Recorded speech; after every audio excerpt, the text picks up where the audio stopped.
Алқаш, атауыңды ішкір хайуан неме. Сол ақшаға үйге нан әкелсең болмас па еді? Осы елдер ішпей-ақ қақаған қыста үсіп қапты дейді. Әй сен, неге сөйтіп үсіп өлмейсің? Тағдырыма нәлет, нәлет, деген ащы дауыстан оянған Салтанат төсегінде ұзақ жатты.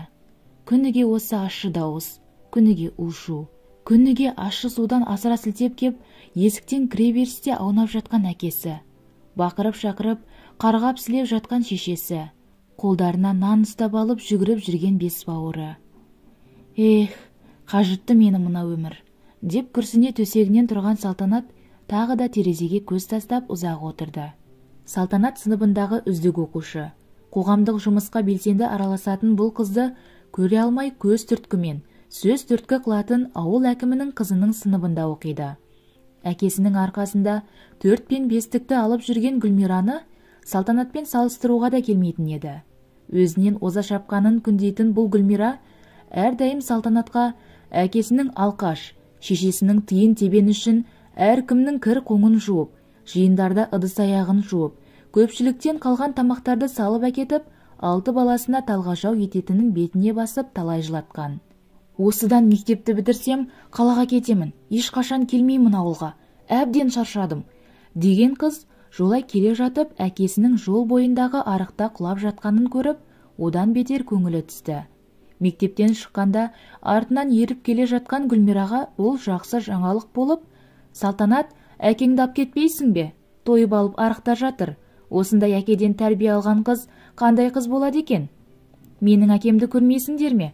Тіпті шалбарының қыры түскен емес, деп қолын қусыра мақтанған қыз дауыстап тұрып сөйлеп, барша жұрттың назарын өзіне аударғанды. Үйге жылап келген Салтанаттың алдынан 5 бауыры жүгіре шықты. Есіктен кіргеннен ақ үй тірлігінің қамына кіріскен қыздың бар арманы үстел үстінде шүйіркелесе отырып кешкі асты тыныштықта ішу еді. Алайда ол мүмкін емес. Әкесі ішіп келген күні ас ішілмейді. Ішпеген күні жүйкесі жұқарған анасының былапыт сөзін естіп отырып жеген асы ас болар ма? ұбт деген алғаш шыққан жыл еді. Бірінші ұбт тапсырушы түлектер осы. Бар мұғалім сенім артқан Салтанаттың да тесттен өтіп кетіп, қалаған оқуына грантқа түсетініне сенімі мол еді. Сыныптас Нұрсұлтан екеуі бір-біріне ғашық. Өзінің кем кетістігім деп білетін отбасылық жағдайынан Салтанат үнемі ол жігіттен қашып жүретін. Қасы көзі қиылған, бойшаң, әрбір іс-шарада жүргізуші болып жүретін бұл жігітке Гүлмира да ғашық еді. Гүлмираның өр көкірек, тілінің ащы, адам менсінбес қылығынан жерініп жүретін қарапайым Нұрсұлтан талай рет ол қызға ашықта айтқан.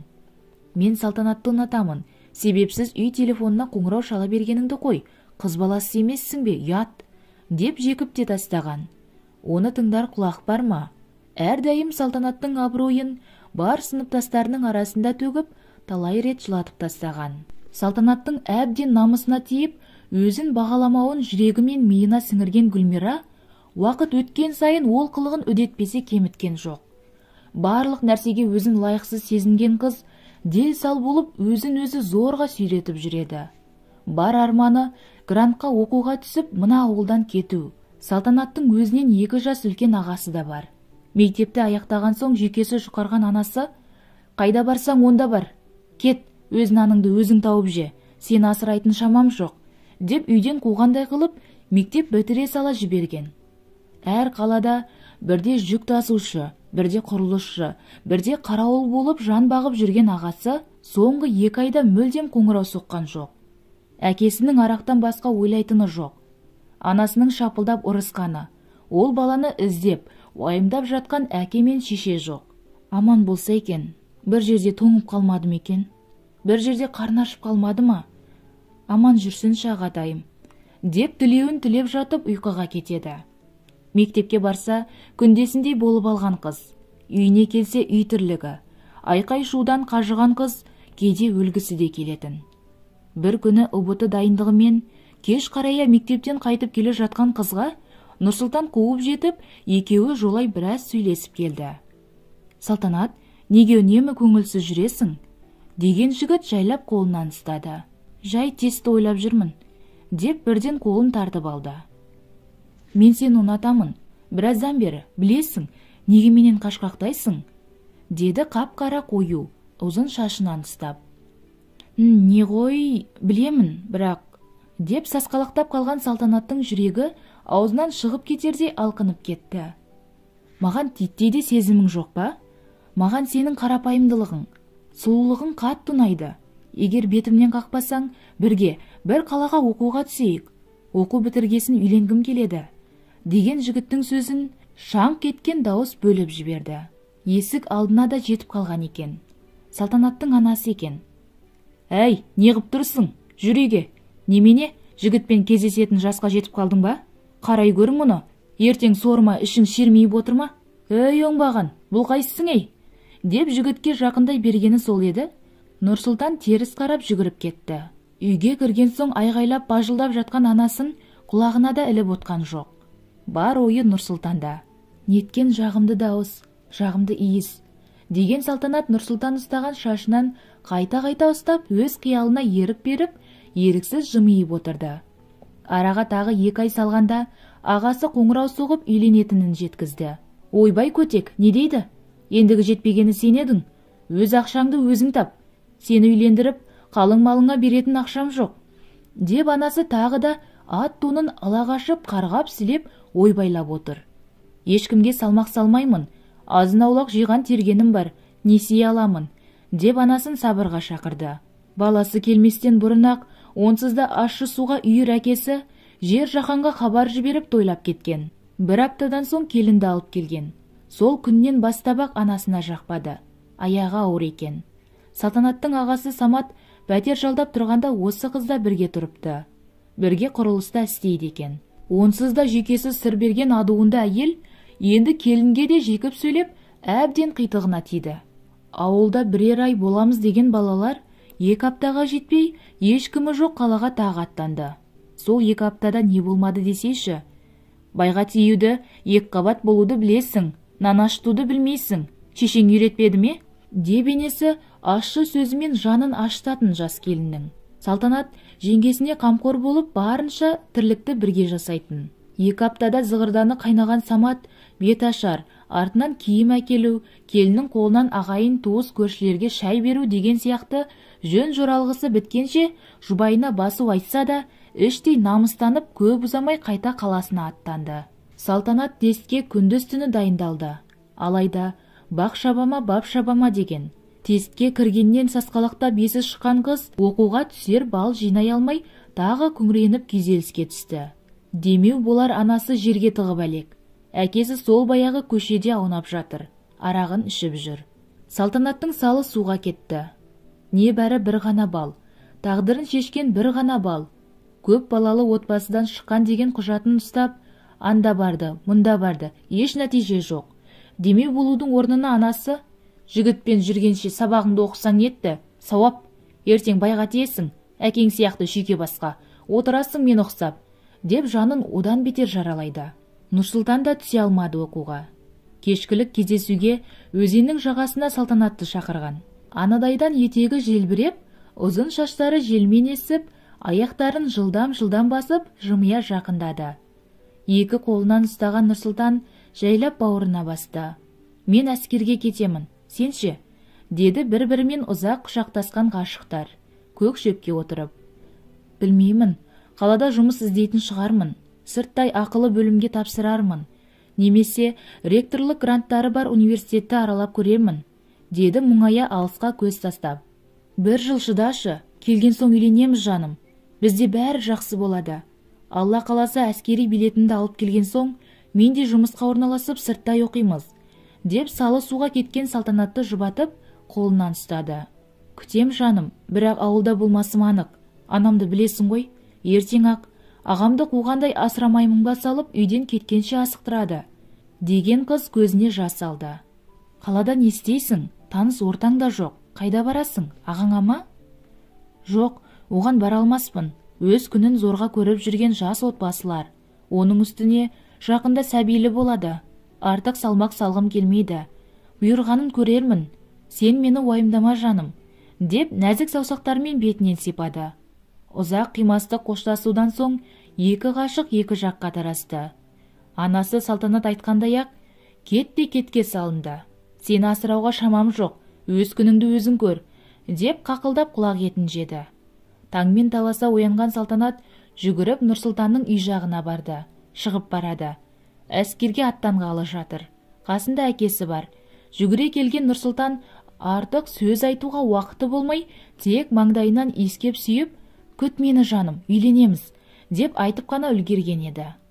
Осылайша қос ғашық бар болғаны бір жылға ғана айырылыстық. Алдымызда жарқын болашақ бар деген үмітпен қоштасты. Үйіне келе сала Салтанат та киім кешегін жиыстырып, қалаға кетпекші болды. Анасын оятып, «Мама, мен кеткелі жатырмын, қалаға барып жұмыс жасаймын, оқуды да көрермін», деді үмітпен. Додаланған шашын тыр-тыр қасып, бір көзін зорға ашқан анасы, бар, жақсы ақша тапсаң, бізге салып тұруды ұмытпа», деп сонадайда жатқан халатына қолын созып, қалтасынан 1000 теңгені алды да, «Мә», деп лақтырып жіберді. «Рахмет, таксиге жетсе болғаны да», деген Салтанат терең күрсіне жолға шықты. «Қайда барамын, кімге барамын?» деген ойындағы сан сауалмен такси тұрағына да жетіп келді. «Қалаға ма? Кел отыр», деген таксистердің біреуі есігін ашты. Қалаға жеткенше әр нәрсені бір ойлап, бір қорқып, өз ойымен әлек болды. Таксиден түскен соң базар маңында ұзақ отырды. Қарны да аш. «Не істеймін, қайда барамын?» деп көзінен моншақ жастары сырғанап жүріп келеді. Кенет базардан шеткеріде қонақ үй, асхана деген ғимаратқа қараса, даяшы керек деген жазуды көзі шалып қуанып кетті. Жүгіре ішке кірген қыз әкімшімен сөйлесті. Жап-жақсы апай екен. Бірден алды. «Тек бір күн тағылымдамадан өту керексің», деді. Кешке дейін зыр жүгіріп дамыл таппаған қыздың аяқтары ісіп кетті. Өзіне бағынбайтындай ауыр болып кеткен бе қалай? Базар маңы болғасын келетін адамның да қарасы көп. Кешке дейін әбден шаршады. Әйтеуір адамдардан қалған тамақты ешкім жоқта апырақтап, бұралақтап, аузына тығып үлгеріп жүр. Қарны да тойды. Кеш қарая адам аяғы саябырлағанда, «Апай, мен жұмысқа қабылдандым ба?» деді шаршау жүзбен. «Иә, қабылдандың, шаршадың ба?» деді күліп. «Жоқ, бәрі дұрыс, тек...» «Не болды? Айт», деді ақшаны сықырлата санап отырған келіншек. «Менің барар жерім жоқ, ауылдан келдім», деді мұңая.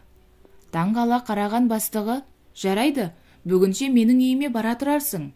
Ертең осындағы қыздармен сөйлесіп көр, пәтер жалдап тұратындар болу керек», деді де екеуі асығып жинала бастады. Бастығының үйіне келген Салтанат өзін қысылып ыңғайсыз сезінді. Күйеуі, бір ұлы бар екен. «Кел жайғас, өз үйіңдей көр», деді келіншек шай қойып жатып. Есіктен кіргенде қолында теледидар пультін ұстап отырған ер кісіні көрді де ишарат білдіріп амандасып еді. Мойнын созып бір қарады да үн қатпады. Бір түрлі болып, өзін жақтырмады деп ойлап көңілі түсті. «Күйеуім, көңіліңе алма оны, өзі сондай, бір іште айлап тоқтамай ішеді. Аман жүрсін, қайтемін енді, жан бағуым керек. Оған салсаң аш қаларымыз. Ұлым 3 жаста. Балабақшадан сау кезінде алып бала қарап отырады. Жұмыссыз. Ішкен кезінде балам өзімнің қасымда жүреді. Амал не?» деген келіншек терең күрсінді. Сонда да айқайлап жатқан жоқ. Керісінше, «Шай ішсеңізші», деп жылы жүзбен күлімдеп шайға шақырып келді. Ал анасы әкесін күніге «Алқаш, алқаш өл» дегеннен басқа айтпаған. «Апырай», деп таңғалып отырған Салтанаттың ойын сөз бөліп жіберді. «Өзің туралы айт». «Не айтам?» «Анам, әкем, бауырларым. Оқуға түсе алмадым. Ағам осында қалада. Бірақ оған барғым келмеді. Өздері бір бөлмелі пәтер жалдап тұрады», деді. «Ертең жұмыстағы қыздардан сұрап көрші. Пәтер жалдап тұратын Айдана деген қыз бар. Соның қасына барарсың», деді шайын сораптап ішіп. Сұп-сұлу келіншек. Неге мынадай күйеуге шыдап отыр? Деген Салтанат тағы терең ойға шомды. Төсегін салып қайырлы түн тілеген бастығына қайран қала ұйқыға кетті. Таңғы 8-де жұмысына барып ісіне кірісті. Түс ауа қарны қампайған 2 жастағы ырсылдаған еркек келді. «Қалай қыздар?» деді есіктен ене қолындағы көліктің кілтімен қоса айфонын да бірге көтеріп. «Жақсы, өзіңіз қалайсыз? Деп шуылдасып жатыр. Ішке кіріп кеткен ер кісі бірер минуттардан соң әкімші келіншекпен бірге шығып кетті. Бұл кім? Деді таңдана Салтанат қасындағы қыздарға. Осы жердің егесі, қонақ үйде осыныкі. Тағы бірнеше осындай бизнес көздері бар. Әкімші Маржан соның ашынасы деді. Солай ма? Деді таңғалысын жасыра алмай. Я, содан отыр ғой әкімші болып. Үйіндегі күйеуінің жұмысы жоқ. Әйелінің арамақшасын ішіп жеп жатыр. Әлгі бастықтың 4 қызы бар. Деп сөз құмар Айдана сайрап берді. Мәссаған. Адам аласы ішінде деген осы екен ғой. Деп Салтанат жұмысына кіріскелі жатып қайта. Айдана, сен пәтер жалдап тұрады дегенді Маржан апай айтты. Мені де қасыңа аласың ба? Деді жалынышты үнмен. Бүгін қыздармен сөйлесіп көрейін, қарсы болмаса көшіп келерсің. Біз де бір бөлмелі пәтерді 4 қыз жалдап тұрамыз. Деп ол да өз жұмысымен жүріп кетті. Бүгін қайда барамын?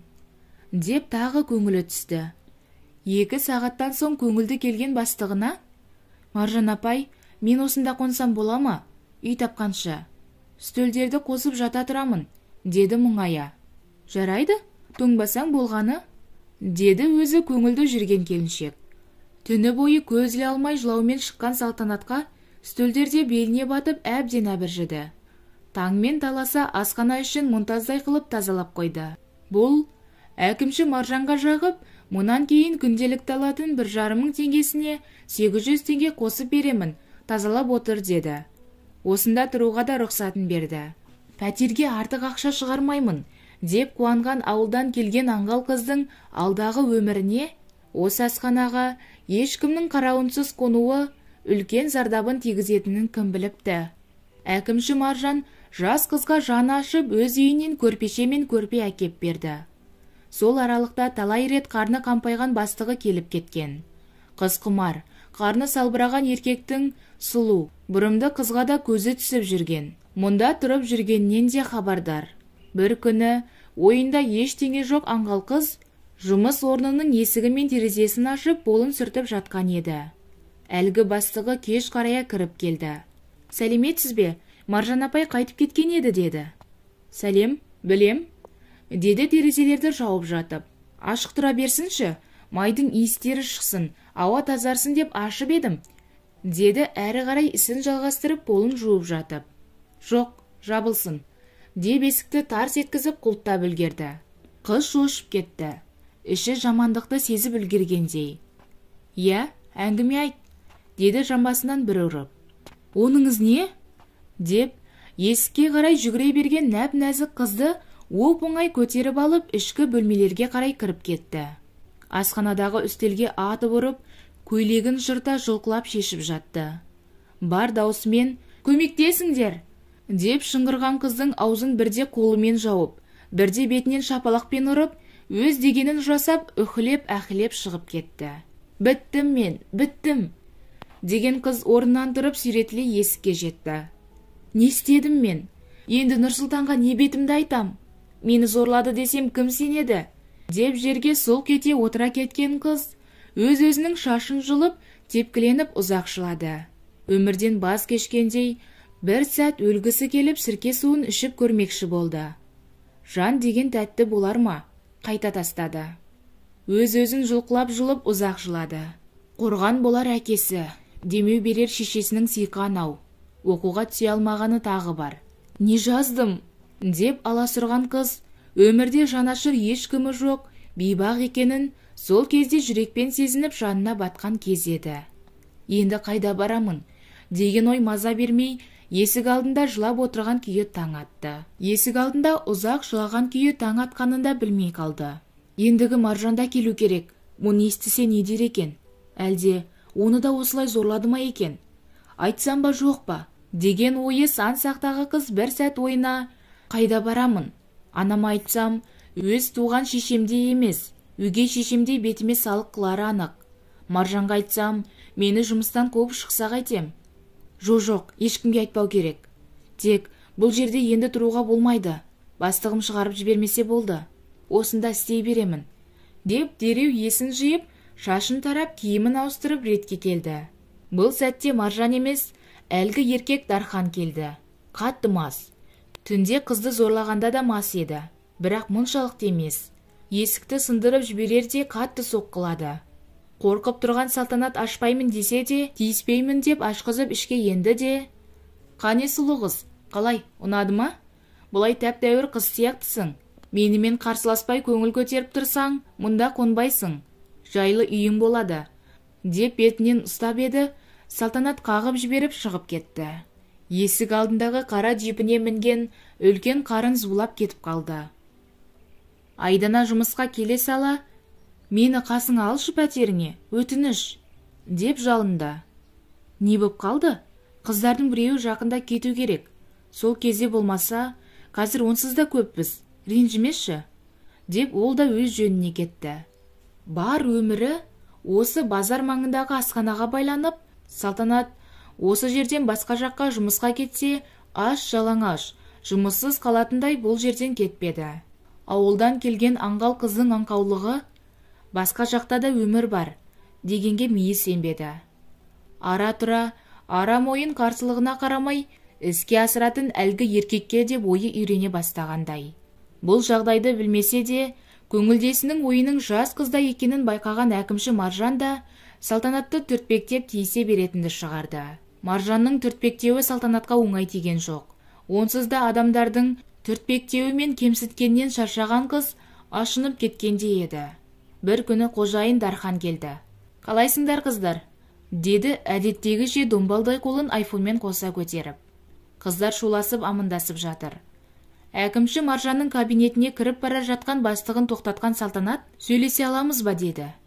«Әрине сұлуым», деді мұж-мұж беті одан бетер мұжырайып күліп. Тысқарырақ алып шыққан Салтанат: «Мен дайынмын. Нені айтасың?» дейді біліп тұрса да әдейі Дархан.